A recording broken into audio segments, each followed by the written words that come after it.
3 long months. That's how long it's been since I've been on a live stream, and I got some explaining to do. And we'll get to all that, but what is up, everybody? Michael here from Technoid, and it's great to be back live in front of all of you. Now, last time we spoke, we had addressed a lot of things and I got some explanation to do. But before we do that, I'm going to bring our guests right in. We're not going to waste any time. It is good to be back. So let's start with the man who has made this channel possible with his ever-loving support and continued support, the SMT himself, Sneed Mobile Tech. Salute, Mike. What up, man? Salute. And joining us, hopefully we've got some technical difficulties. Hopefully, there we go. We got TA Tech. What's up? What's up? What's up, guys? Hey, You gotta what get up? that Patriot stuff down in the background. Brady can't help you no more. But anyway, Man, time for to explain what happened. So, guys, as you know, I was trying my hardest to get out of this room. Now, this room has become a staple, at least for people that watch my live streams and go, why is he in a pink room? Well, the pink room has become a staple of my live streams, but I was originally supposed to move out of this room so we can get to a new location. Everything was set in stone. We had started, we had tried to build it out, but unfortunately, the new studio that I was trying to develop just did not happen. So we're going to need a little more time on the studio. So in the meantime, we're back in the pink room. But have no fear, ladies and girls, because I'm here to tell you that studio will be ready to go by the summer. Once I get my college degree, that'll be the first thing you see. Upgrades. That's it. And that's one of the main reasons that I haven't been doing live streams. So I apologize for you guys, but I'm great to be behind here again. It's great to be back with people. It's great to be live again. Because that was a source of where I got to interact with everybody that came on my channel. I got a chance to interact with my fans, my subscribers, and to new audiences. So we're going to do this temporarily until the school semester's over. Once I graduate, by the grace of God, we are going to go live every Thursday at 9 o'clock. I went a little early this week.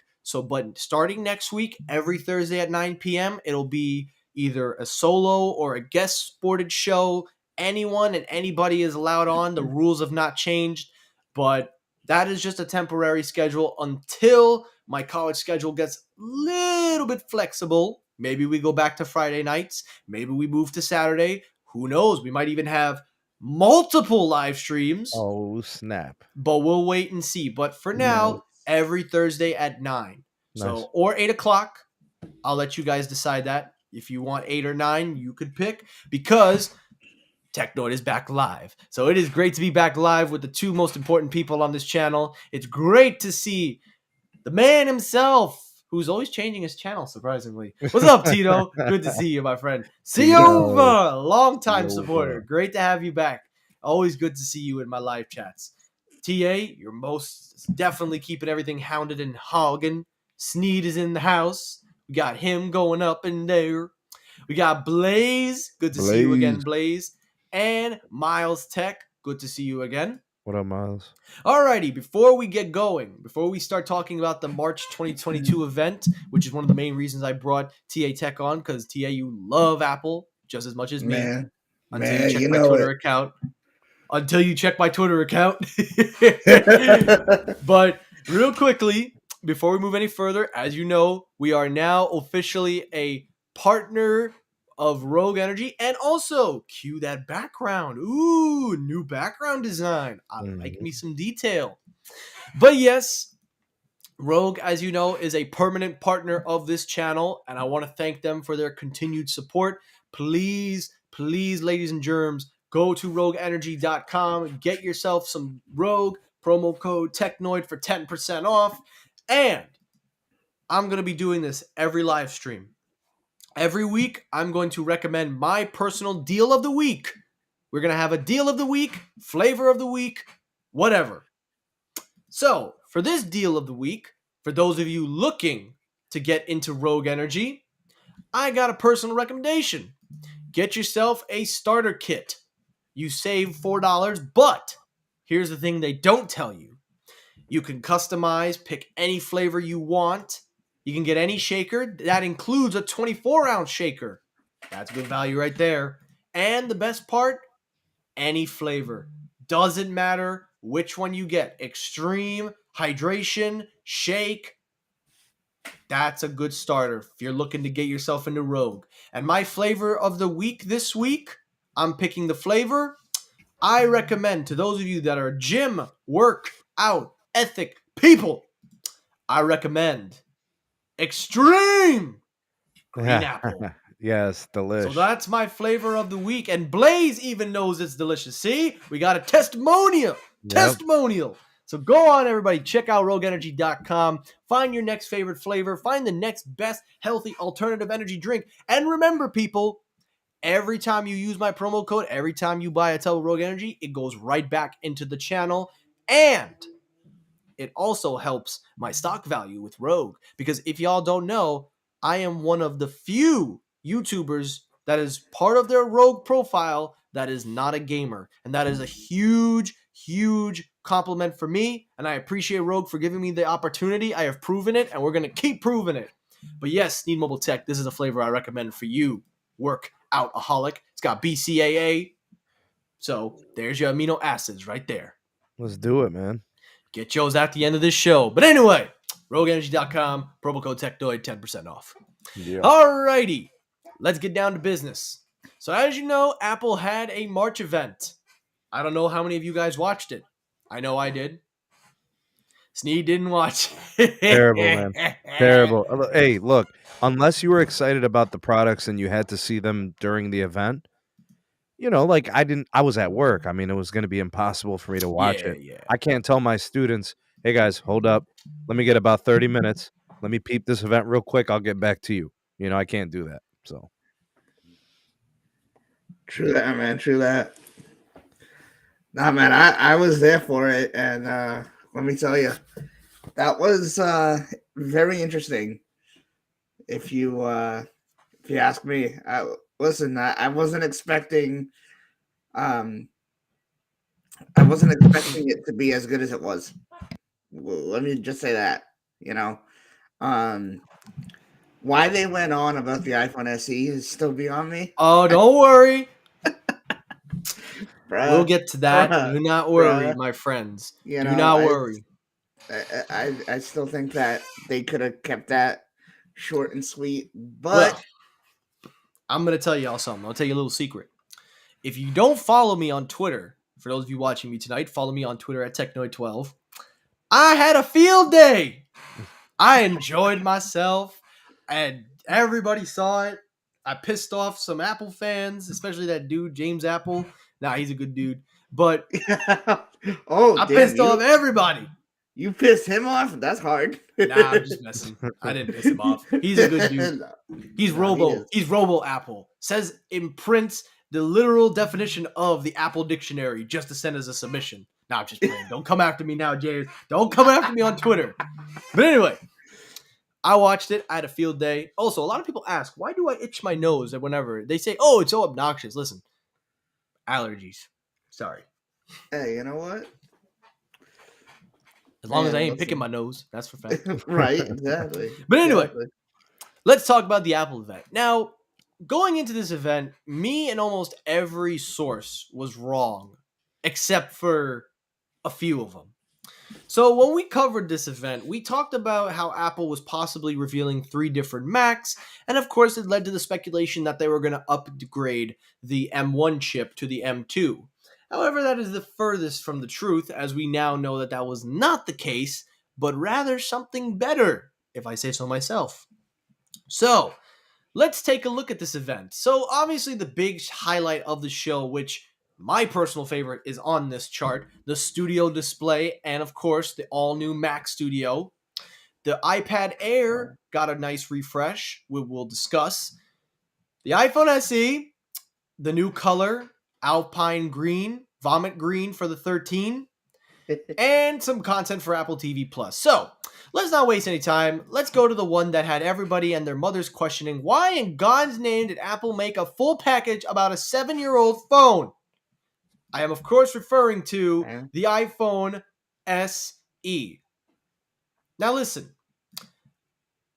Love the price. Yeah, Apple, we really love the price, all right, because you know you price it high because your trade-ins are worth more than the phone itself. But anyway, I'm going crazy here. I'm pulling a Pat McAfee. If you guys don't know, I watch Pat McAfee all the time. Love Pat McAfee. Might actually base my podcast based off of Pat McAfee. But anyway, iPhone SE. This is the 3rd generation. Am I correct? Yep. Yeah. Now, Yep.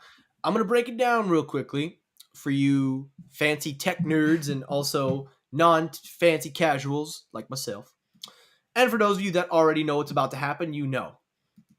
So the iPhone SE is basically just the same phone that we've seen for the last 7 years. Not the literal SE, just the same design.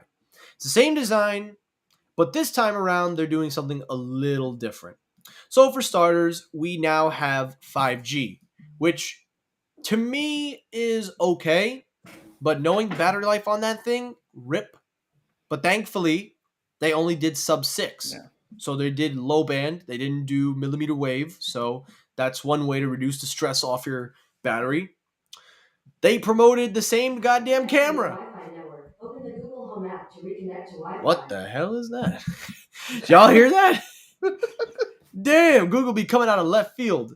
But anyway, it's the same phone, same Touch ID, same everything, except we have an A15 Bionic, 5G, and a $429 price point. Go ahead. Man, this Go is ahead. crazy. This is crazy. I can't believe they're selling a phone with 64 gig of storage. I can't believe it. Yeah, that right there, I have to agree. They really need to drop that and start with a 128. Now, TA Tech, what does that do to the price point once you go up to 128? Yeah, true. You know, now the phone is pushing $500. Yeah. Because At right now that it's point, at 429. Yeah. I mean, yeah. So at that point, you're so- looking at an iPhone 12. Yeah, for sure. You know, I was going to trash this phone more than I'm going to just now, but I'm holding myself back because I do believe in the integrity of the American people and their thinking process. I believe that people are smarter. Actually, no, I take that back. I don't believe anything about this phone. It's a joke. I understand why it serves its purpose to get the bare minimum because you're just going to buy their subscription service. Because the whole idea of this phone is just to get you into iOS. But that's no excuse. And the thing that baffles me is that Apple thought it was good to raise it to $429. I don't see paying that right there is just mind-boggling to me. But I mean, I personally think that it's still a good phone. I mean, I think that for a lot of people, I've said this. If you guys follow me on my channel, I've said this. I think that them making this style phone is still good because there are multiple people that still want this style phone. There's multiple people that I know personally that say, "Oh, I don't like this new design. I want to keep the old one." You know. And well, allow me to retort. Let me retort. Why is it 4.7 inches? I understand people want a small phone. Yeah. Where's the SC Plus? Where's the iPhone 8 Plus design? iPhone 7 design? Listen, if you want to tell me that the SE series can make a good series, I'm not saying these are trash phones. I'm not arguing that. I'm arguing this design. I'm not saying give us a notch, but offer another variant. Offer something different than the same phone we've had. This phone is so fossilized. This phone is so fossilized that it's in Apple's legendary designs. Yeah, but here's the thing. If they redesigned something or if they made a new design, the phone would be $599. Like this is the phone from the last generation. Yeah. They upgraded the CPU, GPU. They upgraded the camera system. Well, this is $429, correct? Well, For so this, my for, yeah. So my Yep. point is they sold the last one for $399, right? They added 5G here. Mike, I'm not exaggerating. Adding 5G and antennas and modem hardware adds about 35 to $50 in bill of materials. I don't argue that. I Right. get that. That So I that's don't literally argue. all they did. They literally are making more money than ever on the same old design. They added 5G, they gave it the upgraded chipset and camera system, But what about this and one? that's it. Well, what about this one? It Okay, doesn't have now here 5G. yeah, well that's so here lies, are they still selling this? What happened? Are they still selling the iPhone 11? Yep. Oh yeah. It's How on their much is it? Yeah. website. It's How on much their is it? website right now, $499. Okay, so you're gonna if you're looking at an iPhone 11, it doesn't have 5G, and 5G, I mean, it's at to the point where like you're thinking about the future of your networking on your phone. You don't want to buy an LTE only phone right now. Right. Like last year, you could have made that argument. This year, no. Like the 5G networks they're going to be pretty mature by the end of this year. So like, why would you buy a phone that's going to become obsolete literally this year? Well, one of the other things that I argue about this phone is the battery life, because the smartest thing Oh, it's they going to be did was bad. put millimeter wave. That was the smartest thing Apple could have done, because even Apple knew that this thing doesn't have a good battery. Also, I don't know why the website's laggy. Excuse me. Like, look. Hold on. Go back. A leap in battery life. By how much? If it's the same battery structure. 10%, maybe. I know people that have the iPhone SE with 100% capacity. My best friend has an iPhone SE because he couldn't afford the current iPhones, so that was just his way to try out iOS. He literally said that the phone dies in like 5 hours. It's terrible. Well, if you're in that niche market, the iPhone SE is for you. I just wish they had a plus version, because then maybe I could make the justification. At So least then, Yeah. so then it would have been the iPhone 8 Plus, right? it would have been the iPhone 8 Plus. And one of the other things that would have maybe helped it is that by adding that plus version, it would help to differentiate the cost, because you're still within that price range, but you pay a little extra for the plus version. And honestly, I actually like the iPhone 8 Plus design. I actually didn't mind that design. But there's a niche market for this phone, and you can have it. I'll stick with my 14 Pro Max coming in October. But anyway, moving on, let's quickly talk about the iPad. So this one is not really the most significant one, but I think this one had me so confused because, you know, when we look at the iPad lineup, it's very hard now to distinguish a difference. It's hard now because the iPhone SE, you could argue, is the cheap one. But when you're talking iPads, those things, you know, I would have thought that Apple would have kept certain things, exclusive for a reason. Keyword exclusive. Yep. But with this new iPad Air, they just turned around and said, "Nah, we're gonna make it the Walmart version of the iPad Pro." And I say that as a compliment, not as an insult. They put the M1 chip in the iPad Air. They upgraded I believe the USB-C port. No, they didn't. Did they? If it's a Pro, it's got USB-C. If it's not a Pro, I think it's still Lightning cable. No, they had USB-C on the iPad Air for a few years now, Oh but yeah. This is the Air. That's right. The Air. My the bad. biggest upgrade is really the M1 chip. Yep. And people were kind of mad about this because there are two iPads now that are ridiculously overpowered, and none of them can take advantage of the SoC. Why None not? of them. Why not? iPad OS is still limited. Damn. It's because of software. The hardware is built to last. It's the software. But the thing that makes me wonder why Apple did this, and I don't think actually that it's bad. I actually don't think it's bad because it adds insane value, but it comes at the cost of differentiating the Pro and the Air. The only differences now is it has 5G, millimeter wave, if you want to be tech savvy, 120 hertz display, and Face ID. But everything else the iPad Air can do. It's got support for it's got support for the new pencil. It's got support for the smart connector. It's got support for Thunderbolt 4, USB-C. I don't know, man. TA? Yeah, so Ryan brings up the gaming aspect. I mean, there's a Yeah, lot of I gaming was titles just that could seeing really that. get pushed. Well, games, yeah. But I don't play games, so it's not for me. But for other people that play games, then there you go. Right. I don't know, man. I wasn't mad when I saw this, but I was just really No, I confused. wasn't either, to be honest. I was just really confused. Also, Michael Pepper wants in on this. I think I'll invite him. I'll hit him up. I was just so confused with this.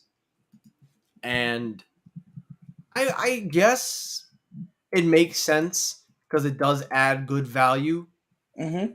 But for those people that bought the iPad Pro with the M1 chip, they're probably punching some air right now. Nah, but hey, listen, at least you got a powerful iPad, so all right. But the one product that I think we're going to talk about next, the one that I think everybody, and I covered this last minute. I didn't even think about it. Like I didn't know if this was going to happen. I didn't know if this product was going to be, I just did not think that they were going to debut a new Mac. Well, okay, fine. I take that back. I knew they were going to debut a new Mac. I just didn't think it was going to be the Mac that we thought it was. But I covered it last minute, and I'm glad I did. So, as you know, I gotta tell you, this thing's insane. Thank you, Gene, for the $5 super chat. We appreciate the support. I honestly think that this thing is insane, but that studio display is just mind-boggling. I want that display. I want that display. You have no idea. Sneed, for years you've been asking me about Apple making stuff for content creators. You used to say that the Mac is for content creators. This is the Mac. This is the Mac. Yep. This is the Mac that is made for creators, designers, people of all needs. This is the powerhouse of a desktop. Bruh, you have to go get a loan from a bank. It's actually not bad. Honestly, the pricing, it's cheaper than the MacBook Pro for the specs anyway. Oh yeah. But bro, a 32 gig RAM machine is $2,000, man. Hey man, that's the price for salvation, especially if you're going to be John Prosser. John, if you're watching this, you better not have creamed your pants fast. But I was actually watching the latest podcast episode that he and Sam do, and man, he still hadn't bought it. I don't know by the end of the episode because I was like almost halfway, but he hadn't bought it, and just Sam was just like, "What is wrong with you, dude? Like, get on that thing." I can't say exact. I don't know if I can say the exact words because I don't know if you guys have watched that podcast, but they talk freely on that thing. Yeah, they do. I would love to be on that podcast. I'd love to interact. I'd be roasting Sam left, right, and center. And y'all know I ain't gonna hold back. Nah, I do it respectfully though. I'll do it respectfully. But the thing that I like about this Mac, it's not for me. This is not a Mac that I would use because I'm more of the M1 guy. I'm not a full pro. I am not in that level of high power need. But I will say that this thing is versatile for an all-in-one desktop for any content creator. It's got every Thunderbolt port available. It's got a 10 gigabit Ethernet connection. It's got the Mickey Mouse connectors. It's got thumb drives, which we barely see anymore. An Do you guys HDMI still port. follow me on Twitter? What's up? You guys still follow me on Twitter? Yeah. Did you see the picture I made? Yep, that's why I said it. But anyway, we got 2 USB-Cs in the front and an SD card slot. And of course, they say better cooling, so we'll see how that is. But my God, the standout for me was that display. A 5K Retina display with the build quality of an iMac. Oh my God. Sneed, Sam, listen, if you had the MacBook that I have right now, I don't use it as a laptop anymore. I don't take it with me as a laptop. It just sits at my house and it just is plugged in. Not because the battery sucks, it's just I use my desktop. I'm telling you, man. This display You have no idea. had me wanting to pull a John Prosser and cream my goddamn pants. Bruh, it's just a display. Just a display? Yeah. Just a display?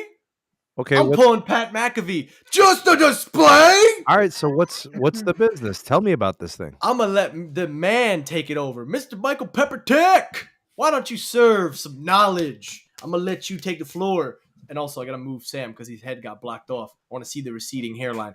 Tell Mr. Sneed what's so special about this display.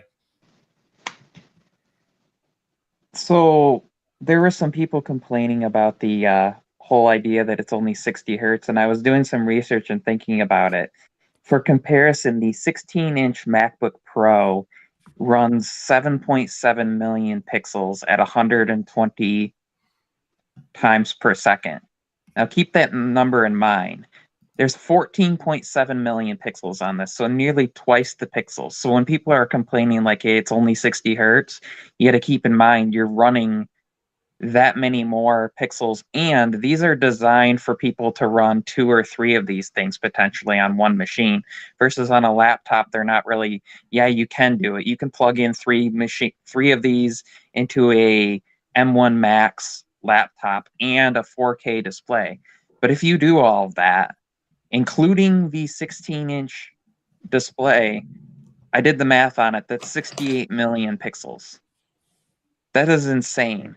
These displays, you also have to think about like high refresh rate. Yeah, they put it in their laptops, but on a large display, people aren't doing as fast scrolling. And as a studio display, the idea is for video editing and photo work and movie work.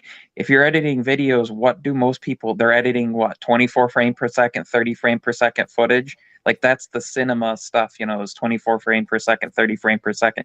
So why would you need 120 hertz display? Why, that added cost, the added intensity on your processor? If you're going to have 2 or 3 of these in there, that's what it's for. Trying to find, though, a matching display is nearly impossible. Like at that price point, a 27-inch 5K display is almost 100. You can find 4K displays for super cheap, but none that are going to be as color consistent, as bright, that are going to have Thunderbolt, that are going to have three USB-C at the high speed through it, that are going to have a built-in webcam and speaker quality.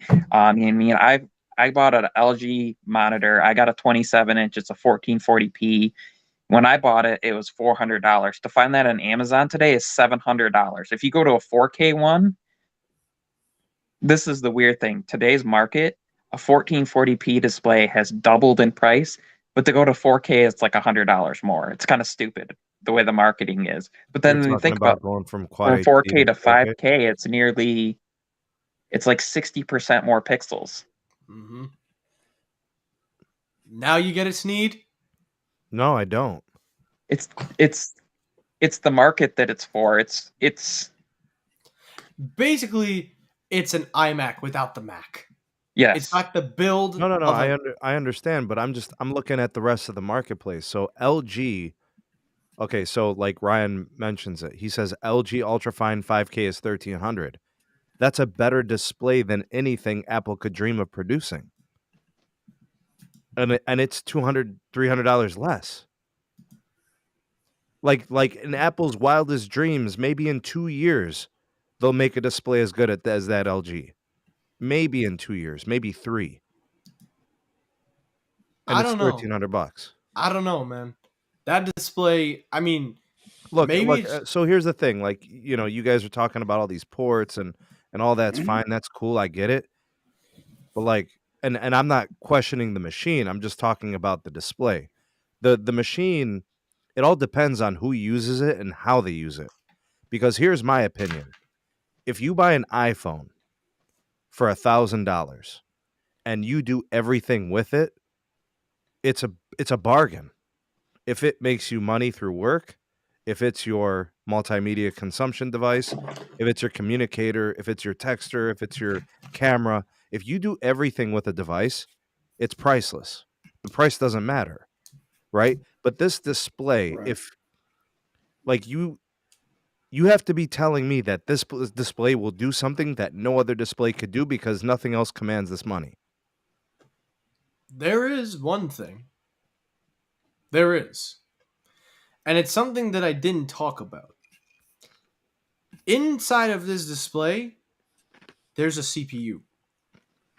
And the reason why there's a CPU is because the CPU displays not only the performance, spreading out the heat distributing, and is in charge of all the technology that's behind that display. They put the A13 Bionic inside of this display.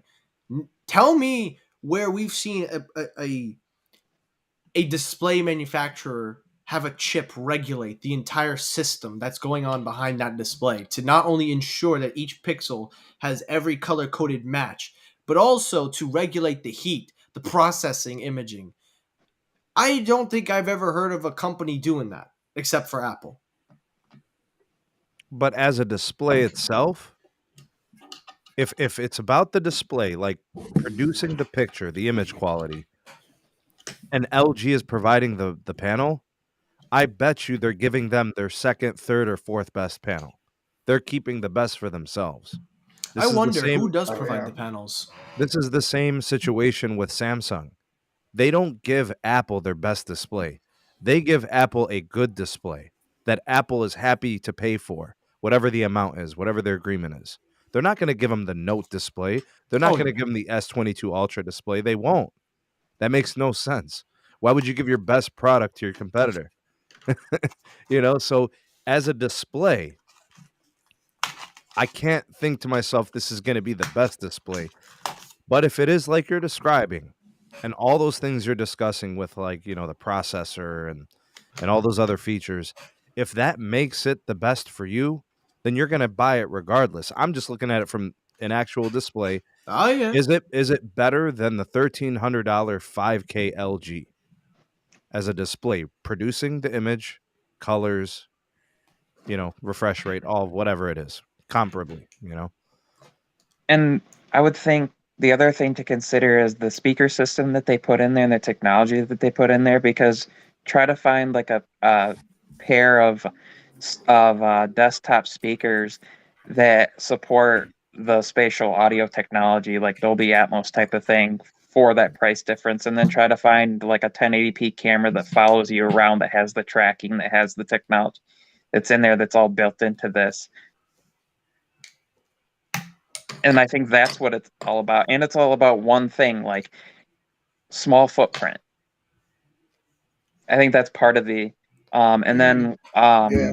I know somebody that has the LG Ultrafine display, and one of his complaints has been that he has issues where there's like a memory that happens, kind of like screen burn-in, but not quite Oh, they call that that because it's ghosting. not Oh, the OLED. burn-in. Yeah. But it was like he has web pages up on half his screen all day, and when he go to move it away, it's like it had memory of the frame of the web page up there. Burn-in. Yeah. It's called And there were ghosting. some issues with like the LG Ultrafine with that. And then the you're talking about plastic frame instead of like their extruded aluminum, and there's some things like that to consider. And I kind of also thinking on that note, like the idea of down the line when these displays do eventually go bad, 10, 15, 20, whatever, how far out it is, the idea that it's aluminum for recyclability, because we know that Apple's been moving towards recyclability, and the whole, like, you send them your device and they have the robots that take them apart and they reuse parts and they melt things down.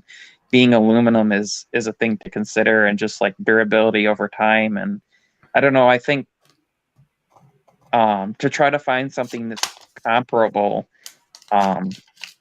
you can get close. And yeah, if you don't need those things, like let's say you already have a 4K camera you're going to hook up. You have I have an A6100 that I can use for streaming. Maybe I'm going to use headphones all the time, so I don't care about speakers. But like for those instances where maybe you do, or maybe like you're the person that, okay, I'm going to have my Mac that I use for editing, but also if I want to sit down and spend some time with my family, I can do that and have this as like my entertainment center, so I don't have to buy a separate TV. Yeah, it's 27 inches, but if you consider if you're only sitting a couple feet away from that, that's like the same thing as like the distance I'm sitting. I have a 50-inch TV, but I'm like 12 feet away from it. So if I were to move like half the distance away, basically it would be a comparable experience. So I think that's another thing kind of to consider in a way with it, is like there will be people that's what they'll do with these things. There's definitely a lot to digest, and you definitely got a lot of points to hit there. I do agree. But I'm probably going to be in the minority, though, because even though I do like the display and I do think it is a nice display, I'm not going to jump at it right away because it is 1600. It's not expensive, but ultimately what you're paying for is an iMac without the Mac. You need to have a Mac in order to take advantage of all that it can do. And I obviously have a Mac, so it would make sense for me to go out and get it because I am in the market for a new display. But right now, I'm kind of just going to hold off for a little bit. And also, I'm observing because I might actually get another Mac. I might actually get a desktop so I can pair that with the display. I might go the Mac Mini route. Maybe I'll go to Mac Studio. Who knows? But I will say that these products that Apple made are for for the creators. These aren't for the average individual that is looking to make, an Excel spreadsheet. This was made for people that are going to be creative and need high power. So I'm all for it, but I'm probably more of the generic user. So I'm probably going to go in the route of the M1 Mac Mini, which is still a capable device. It's still a powerful mini display. Can you pull up the Mac Mini real quick? Yes, sir. Let's take a look at that. Maybe even the day trader, or like the person that does a lot of mathematic computational stuff, because the speeds that you need to be able to process some of that stuff, I could see as well, like they would get their money back pretty fast. But yeah, it's not for the general. That's like like the MacBook Air and like the M1 Mac Mini is for. This is in like that level is. I kind of wonder why they still have the Intel model if they came out with the Mac Studio. Because the whole idea of the Mac Studio was supposed to be a high-powered Mac Mini. Is there a cost difference, Mike? Yeah, there's a cost difference. It's $1099 for the Intel Mac Mini with the i5, and the M1 is $699 base configuration, and then $899. And the difference is the M1 is faster than the i5, so I don't kind of get why they have that one when the M1 outperforms them. Clearly they want to push their in-house stuff, and they're making better money on that. I won't lie, I do like that space gray. I wish the Mac Mini was in space gray.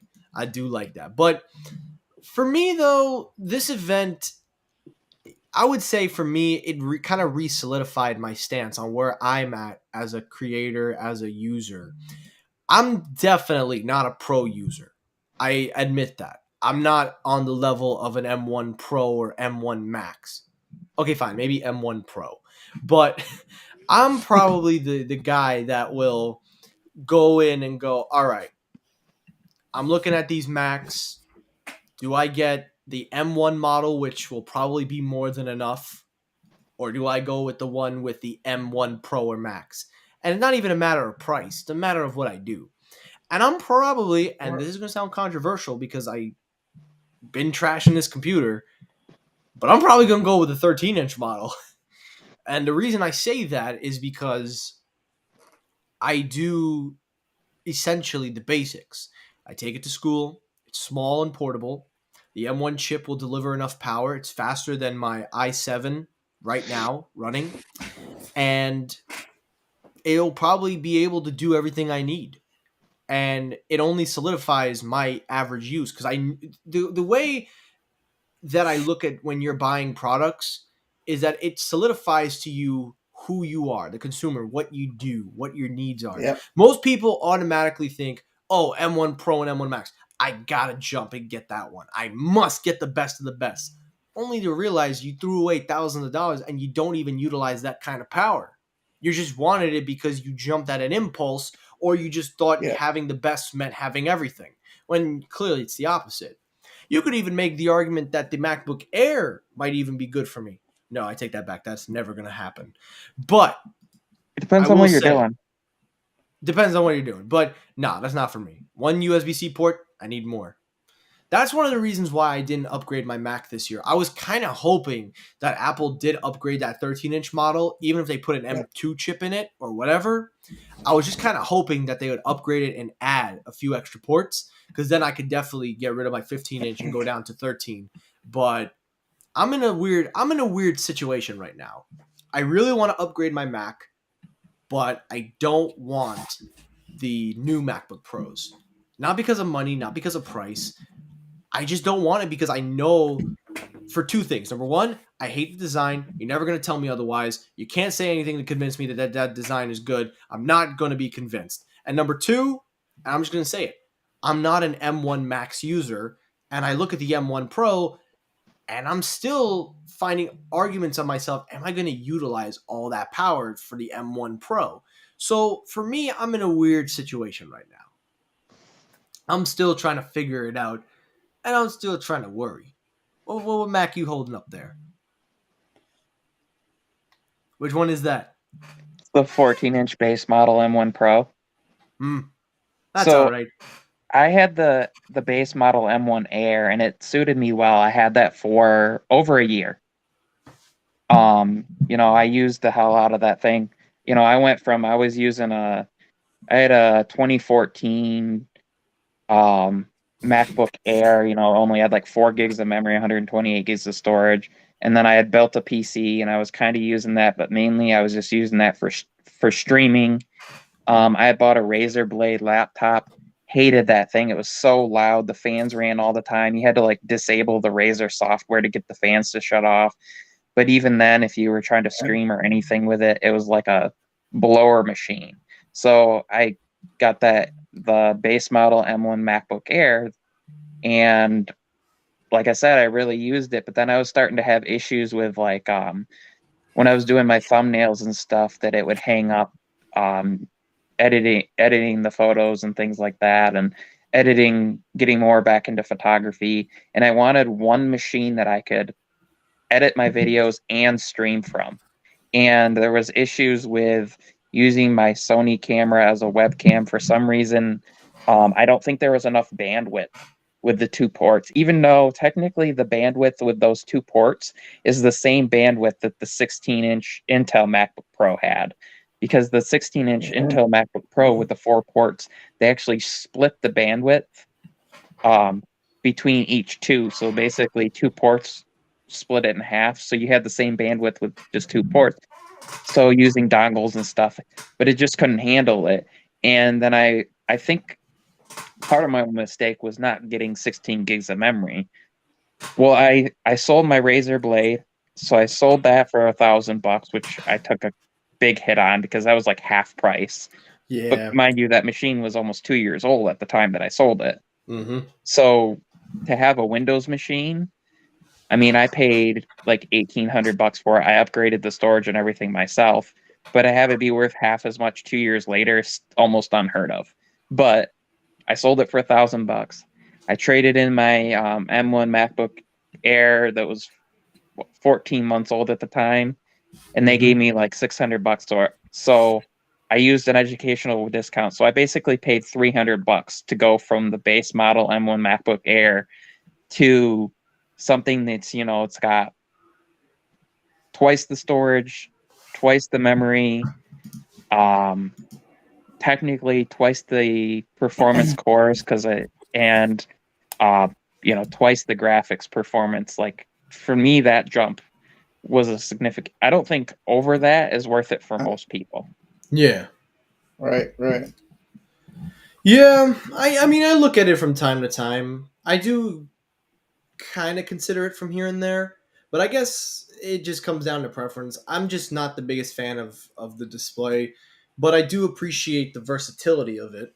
I do like the MagSafe, and I do appreciate having the SD card slot.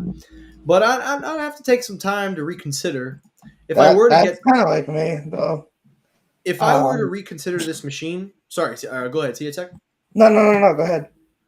I was gonna say if I was going to reconsider this machine, I would probably say make it have Face ID. So at least if it has a notch, give it something to do Yep. instead of housing this camera system. Give it a functionality. And Exactly. and another thing for me, I would lower. I don't know if Apple would do this, but I would lower the price of the 10 core, because now the ultra kind of, you could kind of squeeze that into your pricing configuration. So maybe figure out a way to bring the price down just a little bit, not a lot. I'm not asking for like a huge price drop, but just something a little bit more flexible. Because if I were to get this machine, I would keep it at the 10 core 16 core GPU. I would keep it this way. I could pay the extra $200 for the M1 Max, but that would mean I'd want to upgrade the graphics performance. And I'm not a heavy graphics user, so I'm satisfied with the Pro. The only thing I would upgrade is probably the RAM to 32 gigabytes. That's the only upgrade I would make. But at that point, you're running like $28.99. So you're almost at $3,000 for a machine. But again, finance wise, trade in, maybe. I gotta think about it. Need a little bit It of does time. it does kind of suck because really to go from like the base 8 core model to the 10 core model, you got to pay $500 because they make you jump up to the 1 terabyte storage option. So like Mm-hmm. if you're somebody like me who I just went with the base model because I didn't feel like the 2 extra cores were going to really make much of a difference, got the same GPU and I use external storage. I mean, if you do need to jump up, you're stuck, you know, you're paying for storage whether you want to or not, which I thought was interesting that they didn't do that with the Mac Studio. You know, you got the M1 Max chip, but they didn't start it at like 2 terabytes of storage or anything. They started it at the 512. That was a joke. Um, That's a which if you think about it, their user base for this though, most people work off from external storage. Like if you look at people that are doing like video editing and audio and stuff, a lot of them are just working off from external drives as it is. So instead of being like, oh, we're going to start at 2 terabytes and then we're going to make the thing start at $3,000 or whatever, um, I actually think that was kind of a brilliant move on their part to match the price to the base 14-inch MacBook Pro. Because you have somebody that's like, well, do I need portability? If not, I can get, you know, a lot more performance and more memory for the same price in a desktop machine. It was kind of a clever, sneaky move on their part. Yep. You got a point. Fair point, my friend. But anyway, we're gonna wrap this up. We are almost approaching the end of the show. So before we go and before we say our goodbyes, I want to give everybody a chance to say their final thoughts. So let's start with TA Tech, Sneed, then Michael Pepper, and then I'll wrap it up. So TA, what were your final thoughts on this whole event and everything we've talked about? I mean, honestly, I think, and I think a lot of people will think about think like this, but it was one of the most put out events that I've ever seen. Like, well put out event that I've ever seen. Um, they surprised us again with the Mac and everything about it. My favorites were, of course, the Mac and the iPad. I mean, iPhone SE, as we said before, it was so. I still stand to the point where I think it's cool that they're still doing this design. However, I do think that next year they should move to the new design. And heck, if they have to back down on Face ID or whatever and replace that with Touch ID somehow, go for it. You know, but that's really my thoughts, man. All right, Sneed. So the phone, I don't know, man. Like if they didn't make it, they'd be selling more of the minis this year. They'd be selling more of the iPhone 12s. To get people an iPhone like Yeah. $100 cheaper than the release date iPhone. So, like, say for example, like the $599 price point, there'd be more people getting those phones. But it's nice, $429. Like somebody's gonna get it for free. They're gonna walk into a carrier store and they're gonna say, "Here's a free phone. Just pour it in from another carrier. Here's a free phone." And then there's prepaid carriers. They'll subsidize this, and people can get an iPhone for an affordable price. It's not innovative, it's not special, it's not unique, it's just an iPhone. It's the iOS experience for cheap. The Mac Studio stuff, I think there's a lot of people that are going to be happy with those machines.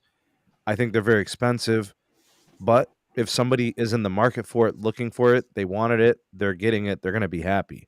Like, these devices are very powerful and they're going to do everything and anything that, creators and other people want to do. The iPad, I don't know, man. I like the iPad. I like the Pro model iPads. I think that's the best way to go because once you make something and it's the best version of it, anything less, you're getting a lesser version, right? So then it's really just about price. You're like, oh well, do I justify getting a Pro model for an extra $200-$300? Then it's just you're kind of like negotiating with yourself. But I still think to this day the best iPad is the Pro, and it's really the only one to get if you want a capable device. But the display, look, man, I'll get a high quality display from LG, and then I'll buy speakers. I'll get better speakers than whatever Apple's putting in that display. But that's just me.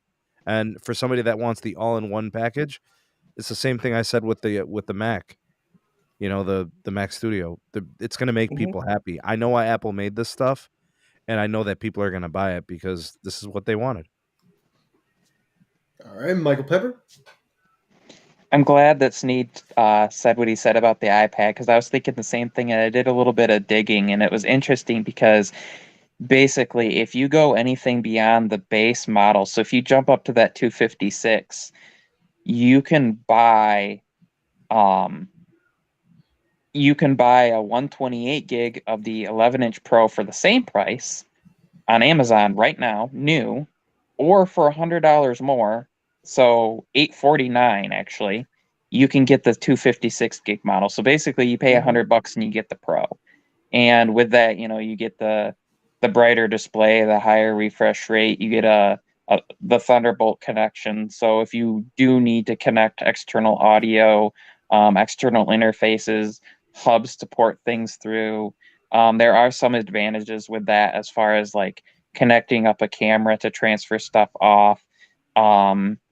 And, either one, you're probably looking at, the same length of support since they're both running the same processor. It's not like it's not like, oh, the Air is slightly newer, so, you're going to end iOS or iPad OS support on it, at any time different. So I kind of felt like the iPad Air was almost the worst product that they announced at the whole announcement. And that's not even considering like Apple sells refurbs on their own website. Yeah, they do. A lot of times for cheaper than that was kind of my thought on the iPad. And then, yeah, like with the Macs, it's just kind of one of those, like, this isn't really their general consumer market event. That's like when they announced the Air or like the Mac Mini and things like that at that price point. And this is the power performance thing that they want. And it's kind of crazy to think like just 3 years ago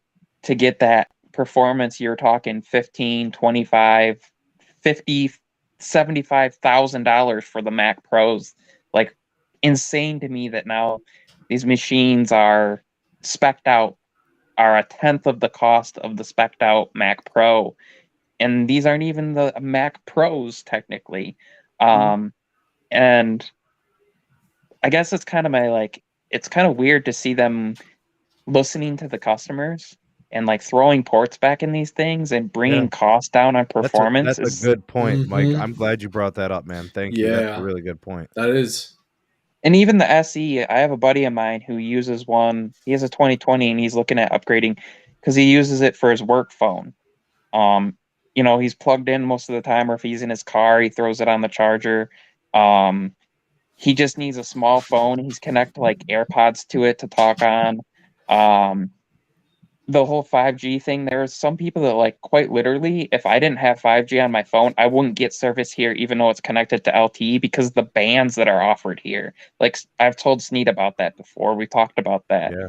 So Yeah. like Mhm. quite literally, that's some people that will buy it just for that.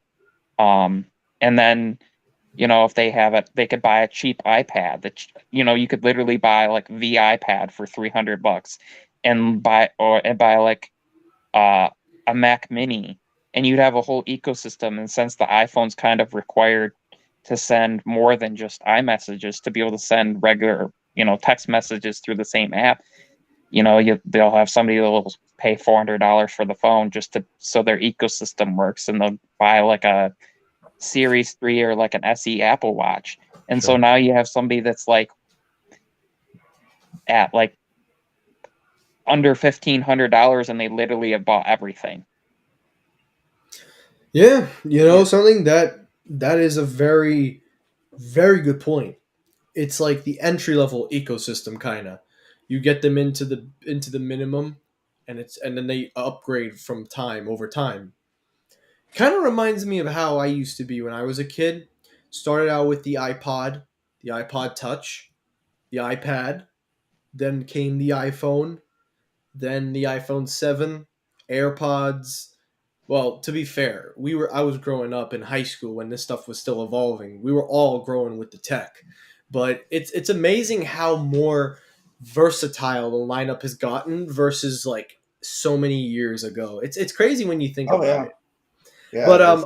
I'll say this real quickly, and then we'll end the live stream. Thank you guys for coming out. By the way, appreciate all you guys, not just in the live stream, but also in the live chat. I'll just say this for me. I don't care what anyone says. I love that display. I will get that display one day, but until then, one step at a time.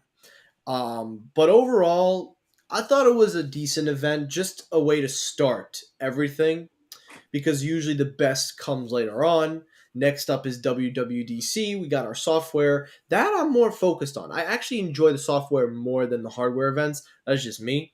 But I am a little excited to see what Apple's doing this year because they're saying this is going to be the most heavy release cycle that Apple has done in a while because they said they've got multiple products coming out. It's going to be a lot.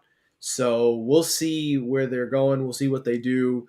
Um, I'm excited for what's to come, but For sure. I didn't think I'd be excited about a display. That's insane to me. I think I asked you guys this before. I'm curious to know you, Michael Pepper, your thoughts. What do you guys think? Do you guys ever think it's gonna go back to like live events, or would you guys prefer it to stay the way it is? Stay the way it is. I I think that the September iPhone event's going to be a hybrid, because they're saying the Apple employees are going back to regular, starting like I think the last I saw was like April 11th, and I Mhm. think that they could do like a hybrid sort of thing. So like they pre-record, but then they have like maybe like live audience of their employees just so that they can have that like natural reaction, because it's a little weird to not have like an audience reaction. When they did that weird thing with like the emojis with the Yep. first virtual Yeah. event was strange. And in Really particular, strange. especially if they're doing what we're seeing with like the sort of design change with the 14 Pro series, for them to do that and to actually have like an audience that can react, um I mean, it's a psychology thing because Mhm. yeah, they sell a shit ton of phones, but if you think about it, in the last couple of years, they've been selling what, just over 200 million. They were selling like 260, almost 300 million phones at one point. So like that's actually a pretty good cut. And I wonder if part of that is not having that like natural reaction um Right. in there. I will say, I don't. The hell? I keep hearing weird things coming back in left, right, center. I'll say this because then we got to wrap it up. I don't mind if they come back in person. I just would rather them stick to this pre-recorded Yeah. because I like the I s- cinematography. I like the way it's laid out, and personally, I enjoy watching them talk Yeah. versus hearing them like or some random fan go woo every 2 seconds. I don't know. It was just me. I never liked hearing them like just what are you wooing for? They're gonna Dude. take your money in 2 seconds. You're wooing your way into debt? Like seriously, like then there's that one Seriously. time Yeah. that Craig Yeah. there was that one time Craig Federighi called out one of the fans who wooed for the dumbest thing and goes, "Oh yeah, there's a guy for that." Like literally called him out in front of WWDC, I and remember I'm that like, one. "This is why you hold your woos." Yeah. Even the Yeah. Samsung fans are Yeah. guilty, bro. Don't even get me started with Samsung fans. They're Oh, dude, another come on. level. The But funniest thing ever though I recall from like the live event was when Steve Jobs called people out for having their hotspots turned on and made them all shut off yeah, their hotspots. I But remember Yeah, that. I remember he that. I was remember that. he was the one that he was kind of a jerk, but rightfully so because he knew what he wanted and he knew that he could say something. And what is anybody going to do? He's going to fire Nothing. himself? Like Yeah. Steve Jobs Yeah. was one of a kind. There will never be another man like him. Oh yeah, for sure. For sure. that is true Well, though. Like because everything's just so well placed, they can time it so they can know like it's going to be done in an hour and a half. There's no interruptions. There's no like tech issues. There's no like yeah. somebody does something stupid. Um there's no like Well, if here's a good something comes up, they can put it on whatever day they want. here's a good analogy. Have you guys ever like listened to a mastered album, like a band recording in the Mm-hmm. studio? It's got engineers, it's got the best equipment, it's got Right. all the everything cleaned up, it's perfect, it's flawless. And then there's live music, right? Mhm. You go to a concert or you see a band live. It's an experience to see the Right. band live, but you'll never get a better sound experience. Like everything as it was designed, as it was made, the music produced. Yep. Nothing's better than a recorded studio album, but it's the experience of the concert, right? That's Yeah. Yeah. that's Yeah. essentially what I think. That's why they have those events, to give people an experience. They go back after that experience and they say, "Oh, okay, we went to the Apple event. It was awesome.